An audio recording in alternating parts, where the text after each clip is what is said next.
So that post-punk kind of London, Manchester music scene is pretty vital. There's still a lot of vitality to it to this day. And there is, isn't it? It was a great thing to grow up in. You know, it's just what I grew up in. So it sort of didn't define me, but it just seemed very natural at the time. Now looking back on it, I'm like, wow, that was kind of a golden age. What do you remember of that kind of transformation from the kind of that very angry of the punk scene? Yeah. But it transformed into kind of there's more, I guess you could say, with the dance beats and kind of and so forth, and it just kind of transformed into something even more melodic at the time. Yeah, well, I think there was two transformations. There was the punk thing, which I was a little kid then. I was sort of sneaking to the local records shop and buying sort of punk singles and having to sort of wrap them up so my parents wouldn't see them, you know. But then so I came in at it, you know, just as the first wave of punk. I was more like the sort of post-punk thing was starting, what they call now post-punk. We didn't really call it that then. It was just a second wave of stuff, and it just felt like we were all really inspired by the change that happened, because the punk thing was all about like you could do it yourself and all that, and sort of like a garage thing. But you know, I was from a I'd already been I was classically trained. Oh, okay. So for me, it was always about. It just sort of made me want to do something that had never been done before. So the whole thing was like every time you came up with a melody or a chord progression or a way of doing something, you were sort of you were not trying to ape anything. It was there was this sort of obsessive push for originality. I felt like you could do anything, and like with the Bunnymen, it was a very, you know, it's like Will was really amazing on the guitar, and Matt was really inspiring, and it was sort of magical and mystical. And I played with other bands, sort of played with the Banshees, and they were different. They were from the punk time, but I don't know. No, we all felt like we just felt like we were doing something, creating something. We didn't feel like we were part of anything. It just was that. Like everywhere you went, every bar you went to, every gig you went to. You know, I remember when the birthday party came over from Australia. That was really exciting. Right. You know, that was amazing. And then the Berlin lot came over. You know, Neubauten, they were around, and I don't know. It was everywhere. It was in the water. You know, it was that was just what everybody was doing. And it was one of those deals, more so than the British hardcore punk, but what is now, as you said, what is now termed as post-punk, but, you know, wasn't that at the time. There was kind of a more openness to that music, I guess, here in the States, and, you know, some of the more, I guess you could say, fringe hardcore punk. What did it mean to come over to the States and get kind of that back and forth with kind of, you know, your American contemporaries? Well, it was great. It was like, you know, it was great. You know, it was like, it was the same deal. I remember coming over and sort of landing in the Danceteria and those kind of places, and there was like this groove scene going on. But then there was those bands like Suicide and that were here, and I remember I walked into an elevator in the Gramercy Park Hotel, and I got in, and Bob Dylan and Alan Vega were in the lift, and I was like, oh, this is amazing. It was great. It was it just felt America felt a bit more like an outpost. Because, you know, it was cool in the major cities. You know, New York, Boston, and over on the West Coast, but it was sort of not quite like that everywhere else. Right. I mean, yeah, you definitely felt like you were flying a flag somehow. I mean, I suppose we kind of felt like that in England. We were very uppity about it. We were like, hey, fuck you and all your Emerson, Lake and Palmer, you know. I'll second that. Well, and as you're growing up, and so you're into you're a musician and you're in the groups and so forth. But I was wondering, in the '80s in particular, there was this real kind of acceleration of music being used in movies. Yeah. And contemporary music. Before, it would be movies would use, kind of songs that maybe were like 10 years older or something. But what's up with that? Yeah. Why was he? Yeah. But in the '80s, there was an acceleration of let's use, particularly when we had movies about teenagers. Well, let's play what let's do the soundtracks of what the kids are listening to. What was it like to get a request like, "Hey, Hollywood wants to use one of your songs in a movie"? I mean, was it? It was. I mean, it's nice to feel. It's always nice to feel wanted. Right. It wasn't. I mean, Hollywood was kind of this distant thing. Right. It was. I mean, it was just. Yeah, it was a good. I mean, yeah, we were excited. We were excited because it was because they came in and said, well, your band's really. We love your band. Can you record something for us? So that was, we've got to remember in those days it was expensive to go in a recording studio. Right. You would do your demos on a cassette, in a rehearsal room, and then you'd go into a recording studio, and that was this sort of holy grail. It was like this magical time. So when people came along and said, "Hey, we'll pay for you to go in the studio," it was a double-edged great thing, because not only was it going into a film, and so that was exciting. Well, now, and you're obviously doing film scores and so forth. Yeah. But and now it is so ubiquitous. Every band, that's kind of part of the game plan now. It's like, well, we need to get your song, either into a movie or now it's even into a commercial, and commercials have kind of become the new radio to a certain extent now. But I'm wondering, back then, was there any resistance? And now bands have an approval. Well, I don't want my song used here. No one would put the stuff in a commercial back then. Right. You would just say no because you'd say that's a bullshit thing to do. It's sort of aligning yourself with all the wrong powers. Do you still feel that way sometimes, or do you still feel that way? I don't really think about it. I don't really think it's not important to me anymore. Right. I've taken my battles elsewhere. I've turned my battles into sort of something more creative somehow.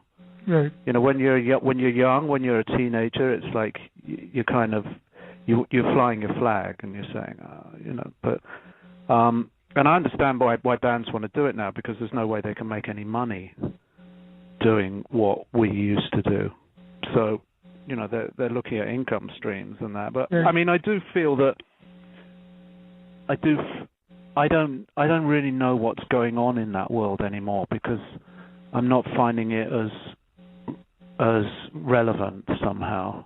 Right. And I'm sure there's great stuff. I'm sure somewhere there's somebody in a band doing great stuff. It's just that the way it's all being co-opted into the mainstream, and it gets co-opted so fast because of the internet and sort of professional tastemakers and stuff like that. That what was great about it was that it was this sort of special place that we all had, and it's maybe I don't know what it is. I don't know where that place is anymore.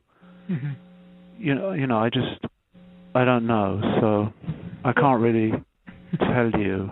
Does that make any sense? No, I appreciate your thoughts. I think there is some validity to your.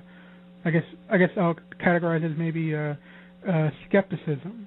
Of what's going on today. And to bring it into the movies. So you're a musician and bands and all that, and so yeah. How did you get in? Did you send out feelers that you wanted to do a movie, or did they approach you? How did that come about? Well, I'd always, ever since the Bunnymen days, I'd always wanted to to end up just writing and composing.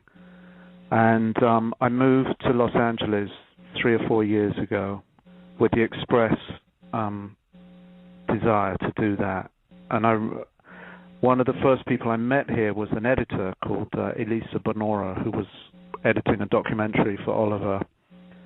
And I was introduced to her, was chatting, and I didn't know anyone in LA. I mean, no one was, maybe a few old phone numbers from being here on tour or something, but, not phone numbers I wanted to call, probably. And, mostly old girlfriend, but you don't want to call her. Yeah, basically. And so, yeah, Elisa was lovely, and I sent her some music and didn't really think much of it.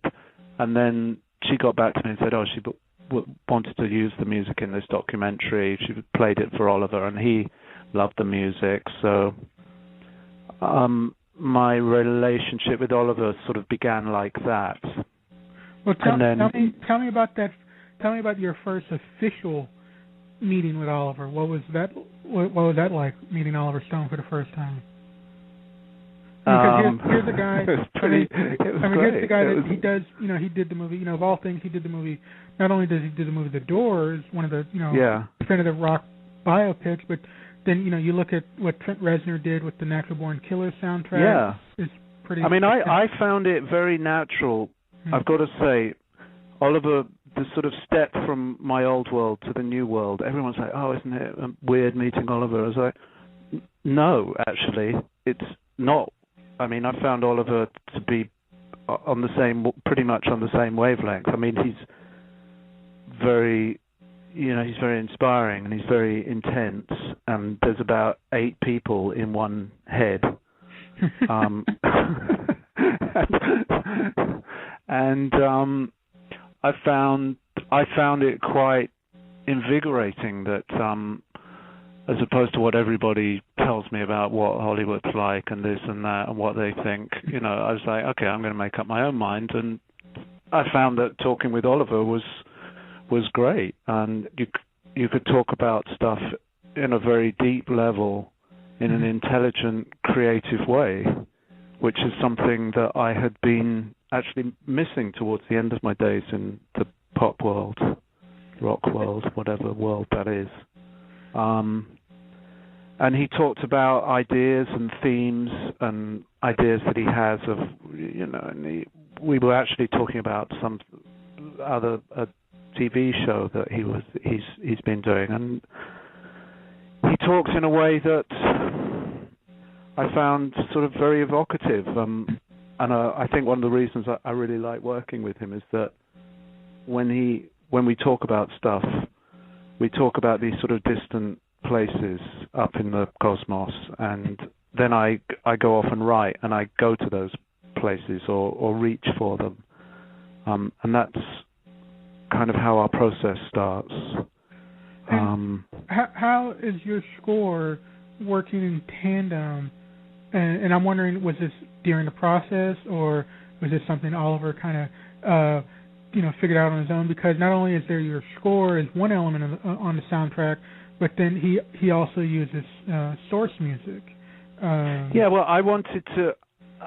What I wanted to do with the score was make the score blend with the source music. Mm-hmm. So some of the score is like score. There's orchestral score, right. And then there's synth score with bits of guitars or stuff over it, and then there's other bits of the score that are just sort of more ambient bits. And then some of the score is me writing what sounds like a source track. And I just felt on this film that I know Oliver loves that thing he loves that sort of riot of collision of stuff. Mm-hmm. And I also think that Oliver is quite a classic person as well. He loves, he's sort of a melancholic romantic, and he's a very brave filmmaker, and he does these sort of mad collisions of stuff, but he does have a really strong head for structure and the sort of old classics of cinema. And I wanted this score to retain the postmodern thing that he uses, but I wanted it to be more thematic than just sort of random pieces of music sort of coming in. So I tried to sort of draw it together, so you don't really notice it. It still feels like it's shifting abruptly and going all over the place, but it actually has a thread to it that you don't hear, but hopefully it keeps you in the movie. One of the elements is that there's this kind of south of the border Mexican flavor to parts of the score, and then there's this kind of more, I guess you could say, American kind of, Southern California kind of elements. And so I'm kind of wondering, what did you do to keep that balanced? Well, I wrote different. I mean, when we had our first conversations, Oliver was explained the way he saw it was this, to have this idea of this idyllic place that's obviously not idyllic. In Laguna Beach, this sort of strange, wealthy, beautiful sort of whatever it is there.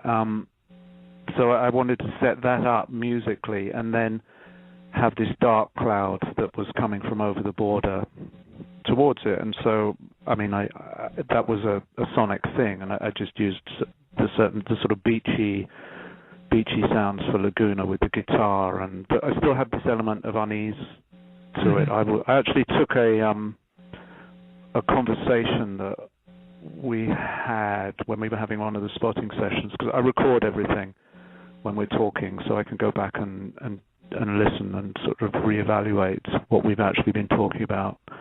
So I took one of those conversations and treated it sort of synthetically and turned it into a sort of keyboard pad and had it playing in the background. So you have this sort of sound that's going on. You can't quite put your finger on, like why are we in this strange place? Because so I was sort of doing things like that, and then I just used the different sounds, the dark synths and the sort of sparse nylon guitar to bring the dark cloud over from the border. When you watch movies, or maybe even now television is really taken off, do you listen to the score differently than maybe when? Yeah, I do. I mean, I notice it when it's really great. I don't notice it. I just am taken with the whole thing of watching whatever I'm watching. And when it has holes in it, then I kind of notice them more.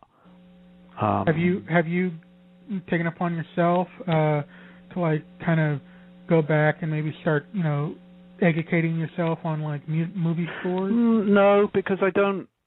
No, I mean no more than I haven't done that. But my studio here in LA is at Hans Zimmer's compound, where there's a few other composers here. So I'm in that environment, and I see these guys every day, and this is my world. So I'm very aware of, I've learned how technically how to do it. And it wasn't really that much of a leap, because the music I was writing before was always based on. It was very sort of image-based somehow. I always found music. I always thought the music was something that had a lot of levels and always should paint pictures. And although the beautiful thing about music is it's invisible. I mean, it's so it's such a simple, complex thing. So I mean, yeah, I keep an eye. I've gone back to the classics. I went back and watched Chinatown again the other day, and I was so blown away with it yet again. And I watched it then another couple of times just to really listen to the score, which is it's a great score. But I don't know. I think I sort of try and pull from everywhere. You know, I might be walking down the street and just hear something coming out of a window, and it affects me. And it's interesting how in the last, I guess, few years, how musicians, the pop world, have gone into this. I mean, Mark Mothersbaugh did a lot of Wes Anderson scores. Yeah. James Murphy from LCD Sound System did the score for Noah Baumbach's Greenberg, and yeah, it's even I think Nick Jones did a bit of a score for a movie called Amongst Friends like 20 years ago, and it's right. To see this kind of infusion into score of movie scores with kind of this pop element that seems to pop up every now and then. Yeah, I mean, I think there's people that do that. I'm not sure if I'm really like that pop guy, because I have such a deep classical background. It's like I understand how it works, but I'm writing a lot more orchestral. I'm writing more orchestrally and trying to sort of fuse all the elements together. And I don't think it's something that you can just sort of drop in on. Right. Say, hey, I'm going to knock out a movie and then I'm going to go on to. I mean, this is something that this is on the surface. It looks like it's really easy. Oh yeah, he was in a band and now he's doing movies. It's really hard, right. And it takes a lot of really hard work, and really to sort of then be able to take your ideas, and when I've written my themes and my atmospheres, and I sort of created this place that where the music lives, and then I'll have like a handful of these ideas, and okay, these are going to be this is the idea for the film. To then turn that into a coherent film score is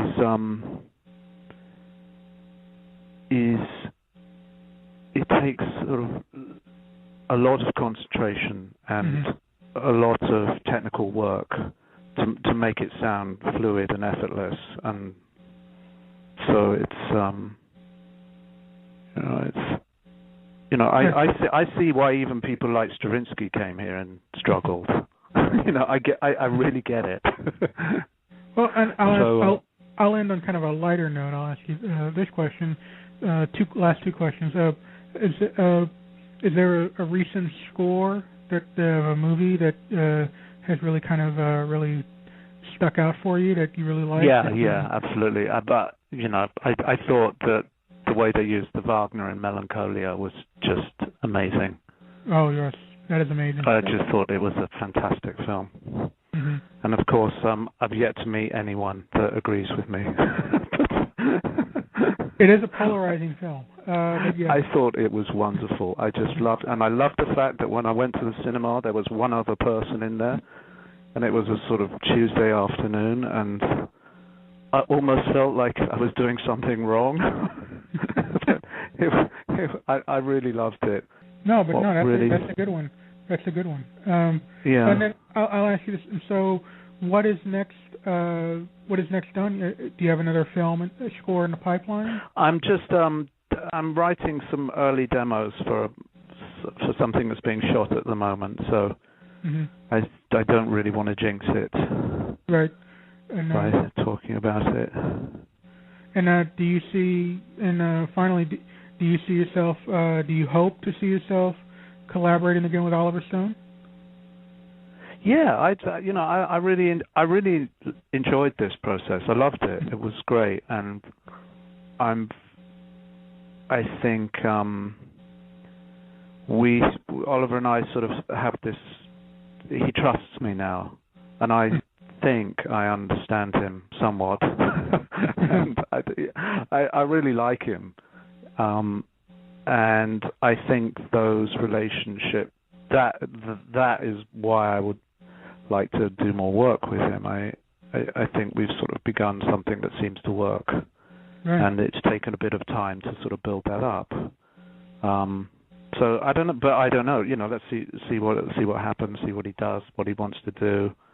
But it was a really good team. The post-production team on Savages was great. I mean, my music editor was fantastic. I learned a lot, and he helped me a lot, and and Oliver's editors were great as well. So that's one of the strange things here in Hollywood. You see these teams of people sort of spring up for a film, and something very strong and intense happens, and then they dissipate as well. It's like a flower that just sort of is, blooms and then goes. So I really enjoyed working with everybody. So yeah, I'd love to repeat that, and